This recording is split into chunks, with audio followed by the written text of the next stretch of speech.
Nothing but agents in 2025, no matter where you go or who you are. Just like it was all Gen AI for the last 2 years, it's going to be agents for the next 2 years. This episode is brought to you by Greenskies Analytics, an audit analytics service provider that works with internal audit departments that have data analysts and are still frustrated with trying to make analytics actually work, aren't getting the expected ROI, who can't break through the communication barrier between the analysts and the audit team, and those that need experienced direction for an audit analytics strategy and process. Those that feel like they've wasted time and money on trainings, aren't getting the value they want, not prioritizing the highest risk areas for the organizations, or have projects that seemingly never get completed. Do you deal with any of that? If you do, go to the show notes of this episode and click the Greenskies Analytics link, or go to greenskiesanalytics.com to schedule a call and understand how Greenskies Analytics makes analytics actually work for internal audit. Hello, everybody, and welcome to another episode of the Audit Podcast. I'm your host, Trent Russell. Today on the show, we have John Thompson. He basically is the AI leader for Ernst & Young. So enterprise-wide AI. If you have some kind of LLM solution internally at your organization, John is the one that would basically built that, but for EY. And so as you might imagine, most of the conversation revolves around AI. 2025 is the year, I think John said 2025 and 2026, the years of agents. And so that's largely the entire episode. And so I feel like we're publishing enough agent content early on that you aren't tiring of it yet, but you soon will. If you're tired of AI already, if you're tired of hearing about ChatGPT or OpenAI or any other AI tools that are out there, you're going to get tired of hearing about agents very quickly. But they are mind-blowing, and they are going to make a legit difference in your organization and within your internal audit department. So, in all likelihood, people are getting, very excited about agents. The folks in techs are going to stay, excited about it, but others are going to kind of go, okay, I'm tired of hearing about this at some point, whenever that is. Highly encourage you to keep going at it and get interested in it, because the same way ChatGPT and other LLMs and AI solutions that you're hearing about right now, and just the massive difference that they can make, this is going to be that times pick a number.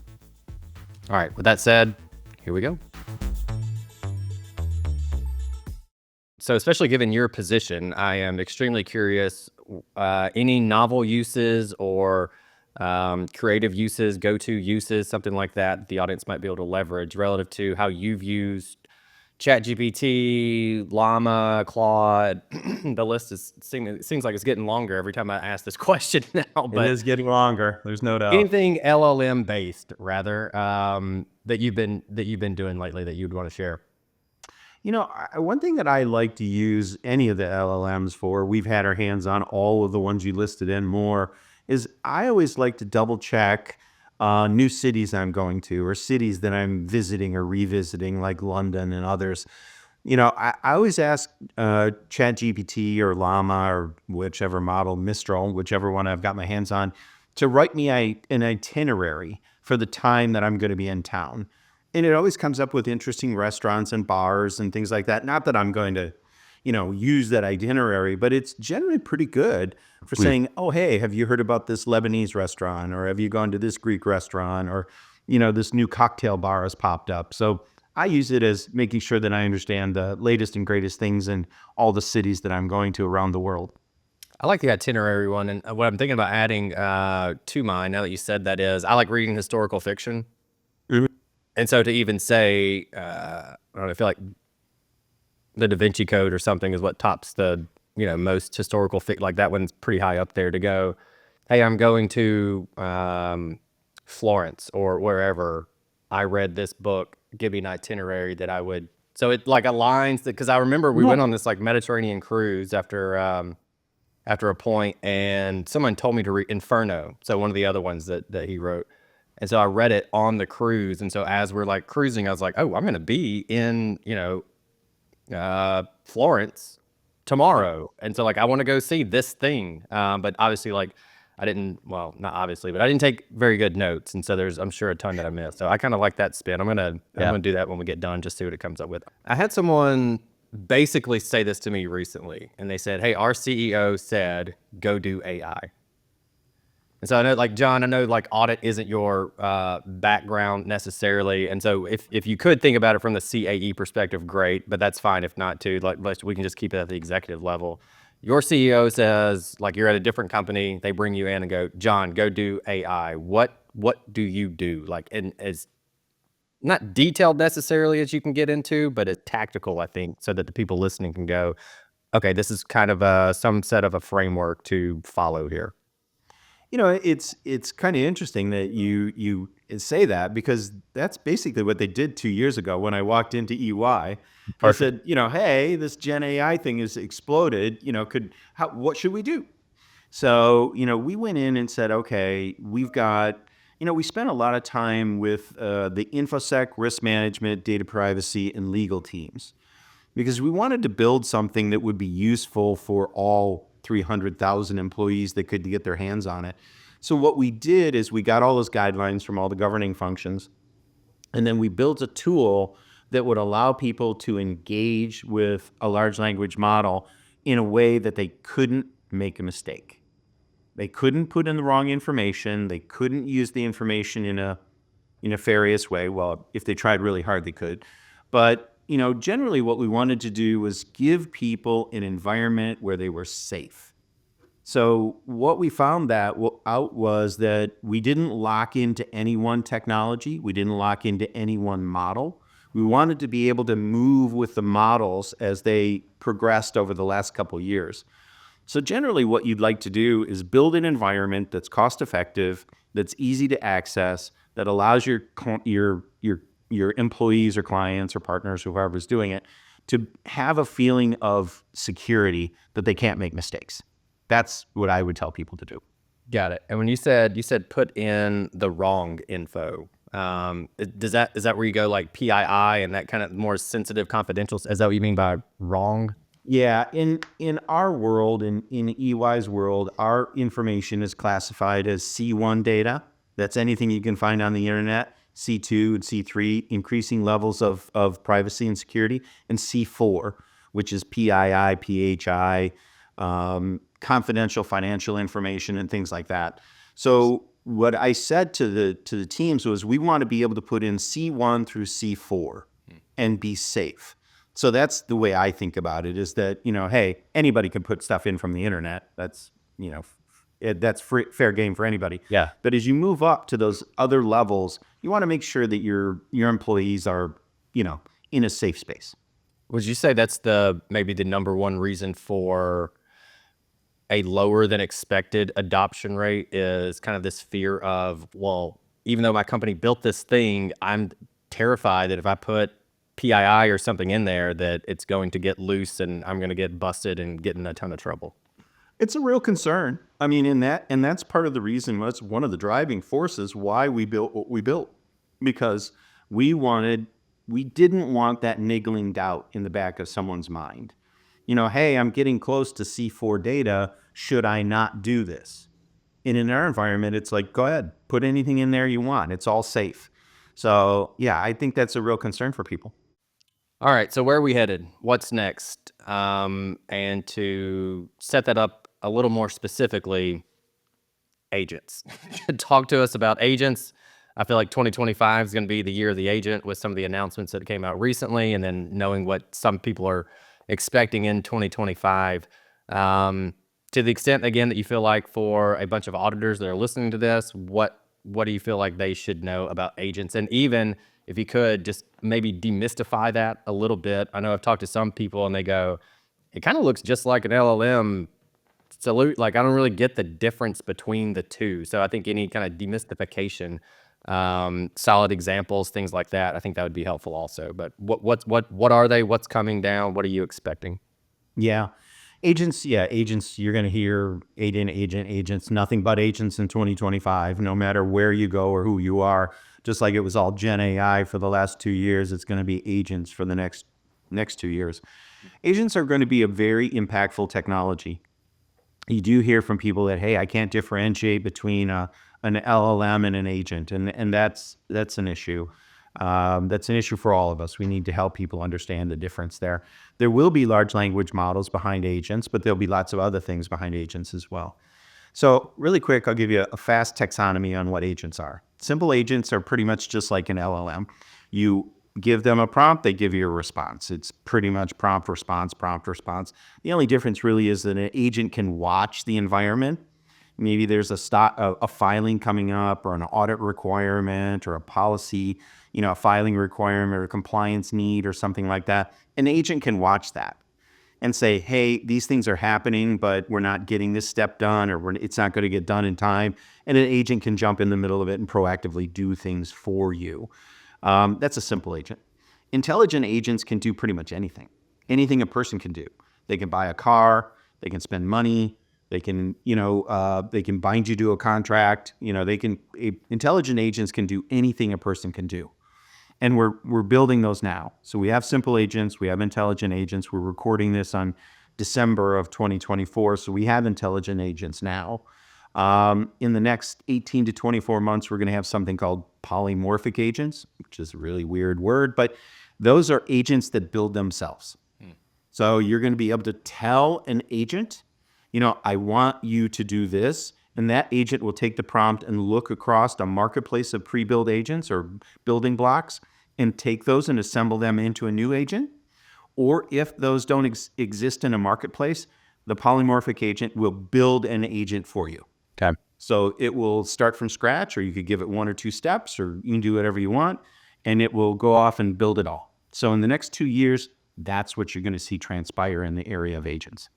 If we took your itinerary example and said, this is LLM itinerary, and put my itinerary together, which 3 years ago would have been just like the most mind-blowing thing ever to have seen that and gone, this is science fiction. Like, there's no way this exists in real life. But if we took that and said, okay, if we made it agentic to some degree, how would you expand on that? What would your expectation of an agent that plans your itinerary for you? What would that do? The great thing about it, when people think about agents, they usually think, oh, it'll, in the travel context anyway, it'll book a hotel room for me, or book my airfare. And that's true, it will. But expand your thinking. So let's just say, you have an agent, it handles your travel, it does book your airfare, it does book your hotel rooms, but it also looks into, I'm a Hyatt person, Hyatt and American Airlines, that's where all my travel is concentrated.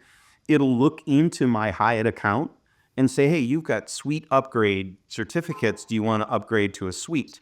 Well, I will have already told the agent, if I have upgrade certificates, upgrade my room. So it'll do that proactively. Then you could say to the agent, you have access to my Teams messages, my email, my text messages, and all my social media channels. Look across all the people that I've been interacting with over the last 2 months, assess the conversations I've been having, determine which people I would benefit from meeting, and set up a breakfast every day with the person that's the number 1 priority, number 2, number 3, number 4 for the 5 days that I'm going to be there. And then in addition to looking at that, I know that I want to have breakfast and I want to have dinner, and I want to have 5 to 6 meetings each day, and make sure that my schedule is full. And if someone drops out, find the next available person and put them in. So your agent will be in the background for that whole time, booking your meetings, booking your travel, if you want to go to plays at night, tell it, hey, I want to go to at least 3 plays while I'm in London, and I want to have a Pepsi with ice at every intermission. And it will do all those things for you. So it's kind of like, when you've been traveling, we've all been traveling, we've gone to bed at 10 at night, 11 at night, and 5 minutes later, your flight's been canceled, and you sleep for 6 hours, 8 hours, whatever, you get up and all the good seats are gone. Mm-hmm. Well, your agent would have known a minute after that flight was canceled and would have rebooked you on the next flight. So when you wake up in the morning, it just keeps managing your life. We're all individual personalities. Some of us are more, risk prone. Some are more risk averse. You can set up your agents any way you want. Mm-hmm. So, you could actually put in your agent that says, look, hey, you can only use agents from these marketplaces because I trust them. Or, I only want the compute cost or the general expenses with running this agent to never go over $50 a trip. Or, you can never spend more money. You can never spend more than $5, or you can put airfare on hold, but you can't commit me to it. I have to approve it. So you can actually set these up in any way that you want. So if you want your agent to just go ahead and do something like refresh your Whole Foods or, Market Fresh or Fresh Direct, order every week, it'll do it. But if you wanted to, give you all the options for diamond earrings for your wife or partner, but you don't want it to buy them, you could say, give me all these options and then I'll decide which one I'm going to buy. So you can set them up in any way and you can have ultimate control over what they do. Got it. What skill set is going to be needed, and what would be the expectation of, let's say, a team of 20 auditors who has like a full-time data analytics person? If you were working with them, you would go, okay, I want you to spend X amount of time now on agents, roughly, or a percentage of time. Like, how would you prioritize that? Yeah, it's a great question. In the dark book you can see over my shoulder, the building analytics teams, I talk pretty passionately about that structure you just talked about. You've got subject matter experts, in this case, they're auditors, and then you've got a full-time data science person. Or if you've got 20 auditors, you probably need 2 or 3 data scientists, to be honest, to get the mix right. And the way I would see it is that the auditors would probably spend between 10 and 20% of their time working with the data scientists, who would be working 100% of their time to build Gen AI solutions and agentic solutions. Mm-hmm. So the data scientists would be building out the infrastructure and the agents and all that kind of stuff. And the auditors would be there to quality check what is being done. Just like you said, when the data scientists could build something and they say, hey, if it watches and sees there's a compliance requirement that's going to be triggered that needs to be satisfied in 3 months from now, then the agent will kick off and start to do all this work. But the data scientist would build it so that the agent would start and finish its work and submit its report to the government auditor or the government regulator. And probably the auditor would go, whoa, no. You can have it run all the way up to send me the report. I need to review it. I need to make sure it's accurate. I need to make sure that the formatting's there. I need to make sure that the data it's going to be submitted is correct. So data scientists, we tend to build things that we think, oh, well, this is a good idea. It'll make your lives easier. But then other people come in and go, you can't take it that far. Yeah. You got to stop 2 steps before, and we need to put a human in the loop at that point. So I'd say, auditors and other subject matter experts, probably 10 to 20% of their time. Data scientists and more analytically oriented people, they're dedicated. Significantly more. Okay, got it. So I'm going to throw some terms out there that I would feel like most people don't know, which is completely fine. But if we talk RAG, LangChain, Neo4j, tokens, like all this stuff the past 2 years, where it is not impossible to keep up with, but I mean, I talked to a lot of folks like yourself and even you all, it's similar. It's like, it's pretty tough to keep up with because it's changing so fast. So if we looked at 2025, and let's say without any foundation, RAG, Neo4j, Vortex, all that kind of stuff, what is the terminology? Is it just agents and polymorphic agents? If you said like, these are the terms you probably need to know going forward, would it just be those 2, or there's some other ones you feel like people need to have some understanding of? Yeah, all those terms that you laid out before, yes, you need all those. That's going to stay in your vocabulary for probably forever. The thing that is coming up that most people are not talking about so far is we've talked about large language models. We get those. We understand those. But then there's small language models and domain language models. Those are probably new terminology, new terms to your audience. And what that means is that, large language models will always be around. OpenAI, Vertex, Bedrock, all Mistral, all those companies, Cohere, they'll have large language models. There's no doubt about it. But what we have found, and many other companies have found too, is that we can build our own language models. So, large language models are in their own universe. Then we come down to a smaller area. We have small language models or domain language models. So companies will be building those. So, you'll have the LLMs, you'll have the DLMs and the SLMs, and then you'll have even smaller models, and they will all run in an ensemble of models that is being orchestrated.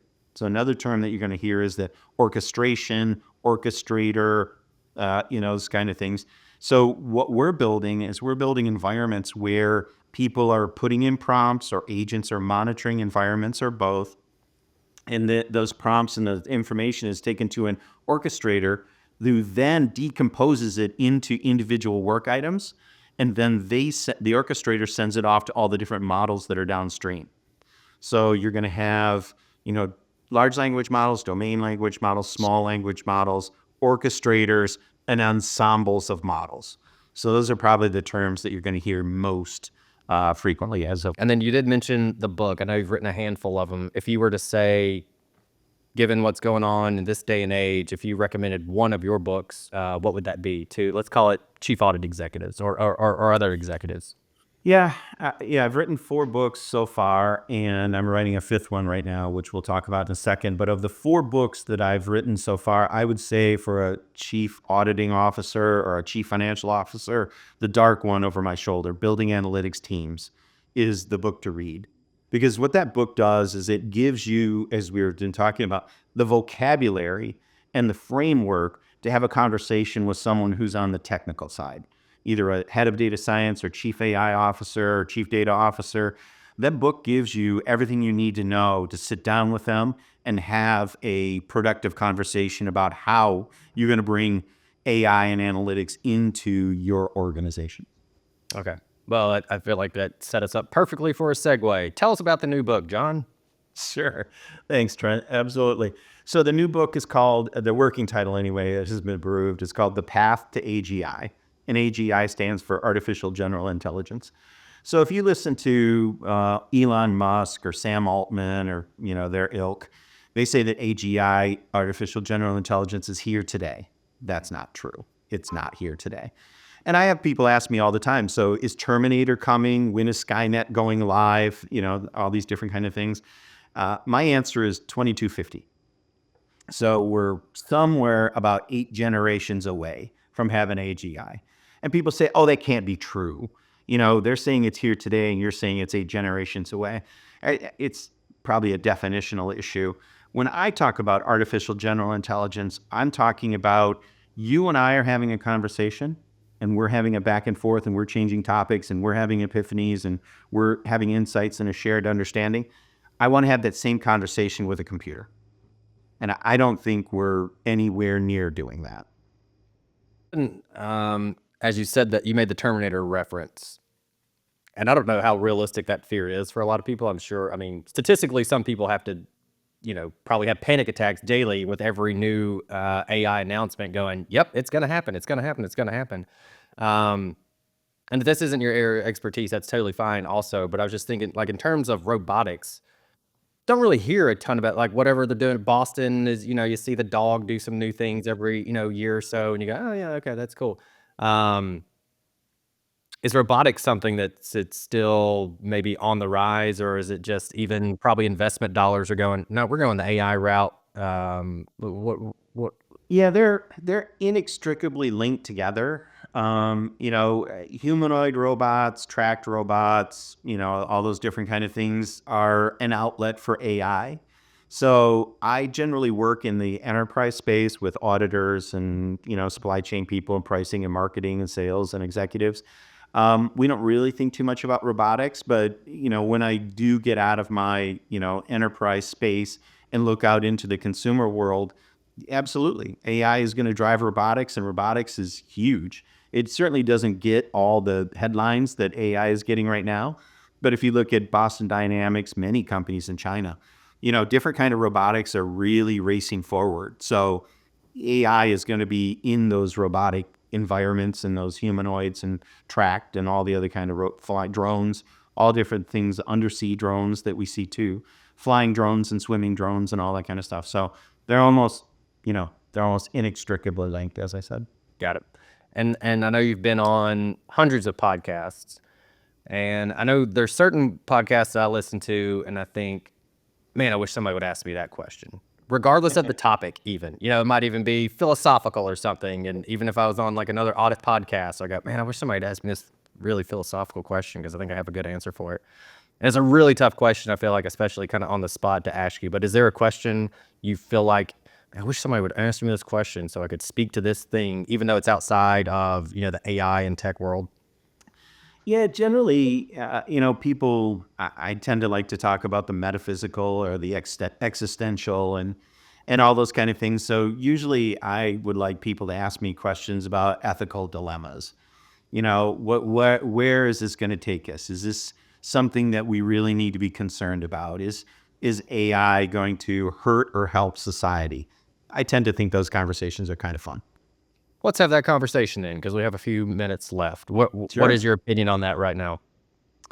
It's always interesting. I grew up watching, Colossus and Terminator and all the dystopian movies about computers. And the one thing that I always thought to myself was, why don't you just unplug it?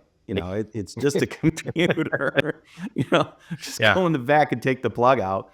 And then there's always, there's fail-safe power and all this other kind of stuff. The thing that people really don't consider, because it's not their area of expertise, and I get that, is that these are just programmable systems. They're impressive programmable systems, but they're just programmable. So, if you go in and lay down all these policies and all these procedures and all these ethics and everything that you want the model to do, it'll do it.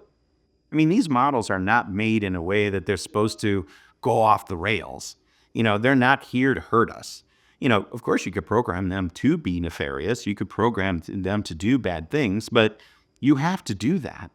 These computer models are really not anything unusual. Yeah. They're just like accounting systems. It's just you're giving them different instructions. So I really don't worry about, I don't worry about the dystopian future with agents and models and things like that. I just don't see that as something that we couldn't control quite easily. So I feel like similar to how you watch Terminator and you go, well, just unplug the thing. Do you watch Lord of the Rings and go, hey man, just get on the Eagle, fly that thing to the volcano and drop it in there? Like we could knock this movie out in 5 minutes. I'm like, give the ring to the Eagle and tell them where to drop it. Yeah. And you're done. We're done. Yeah. Save us all about 6 hours. All right. It wouldn't be as fun. Yeah. John, it's been fantastic. Thanks a ton. I know I learned a few things. I'm sure the audience did as well. If you wanted to leave something with the audience, whatever you want to leave the audience with, it can be AI related, it could be work related, professional. If you have an anniversary coming up and you're like, hey, happy anniversary to, whoever, and you send this episode to them as a weird anniversary gift, that would be fine too. But I want to give the floor to you, close us out. What do you want to leave the audience with? Well, I if you're really interested in AI, please take a look at, my LinkedIn profile. And if you want to learn a lot about AI, link with me. I don't link with everybody. If there's people out there that want to sell me wealth generation, schemes or franchising operation, don't bother. Don't waste your time. But if you're interested in AI and analytics, link with me on LinkedIn. And I will take a moment to say, happy anniversary, Jennifer. It's our 30th anniversary in March. Hey everyone, thank you very much for listening to this episode of the Audit Podcast. Whatever platform you're listening on right now, I'm sure there's a subscribe button somewhere, so please hit the subscribe button there. If you're listening through iTunes or Spotify, feel free to go give us that 5-star rating. It only took me about 16 seconds to give myself a 5-star review, and it really helps to get future guests to come on the show, so we'd really appreciate that. Lastly, be sure to check out the show notes and follow us on all our social media channels on Instagram, on LinkedIn, and on TikTok. Also, if interested, please sign up for our weekly newsletter from the Audit Podcast. Thank you all. Have a great one.